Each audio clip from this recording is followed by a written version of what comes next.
हाल ही में वैज्ञानिकों ने खुलासा किया है कि पृथ्वी का एक और चंद्रमा है जो वास्तव में अर्ध चंद्रमा कहा जा सकता है। इस तरह के पिंड ऐसे अंतरिक्ष चट्टानें होती हैं जो पृथ्वी का चक्कर लगाते रहते हैं। लेकिन दिलचस्प बात यह है कि इसी तरह के और भी पिंड हमारी पृथ्वी के पास हो सकते हैं, लेकिन इनसे कोई भी खतरा पृथ्वी को नहीं है।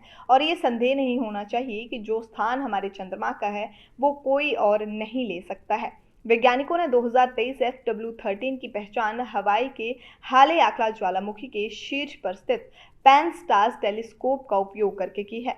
वैज्ञानिकों का मानना है कि यह खगोलीय पिंड पृथ्वी के पास हमेशा से नहीं था और ये करीब 100 ईस्वी पूर्व से यहाँ पर आया है। इसके बाद ये अगले 3700 ईस्वी पूर्व तक यहाँ रह सकता है।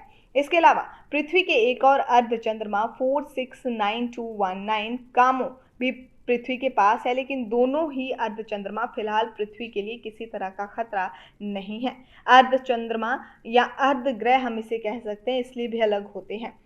उनके पृथ्वी पर टकराने की संभावना बिल्कुल भी नहीं होती है। अर्ध उपग्रह प्राय कक्षा में विचरण करते हैं और पृथ्वी के उपग्रह चंद्रमा की कक्षा की तरह भी उनके कक्षा में होते हैं। लेकिन ऐसे में सवाल ये है कि क्या ये पिंड पृथ्वी के उपग्रहों को क्यों नहीं कह पा रहे हैं? तो इसकी सबसे बड़ी वजह ये है कि यहाँ उपग्रह पृथ्वी के गुरुत्व से जुड़ा होता है, वहीं अर्ध उपग्रह पृथ्वी की जगह सूर्य के गुरुत्व से जुड़ा होता है।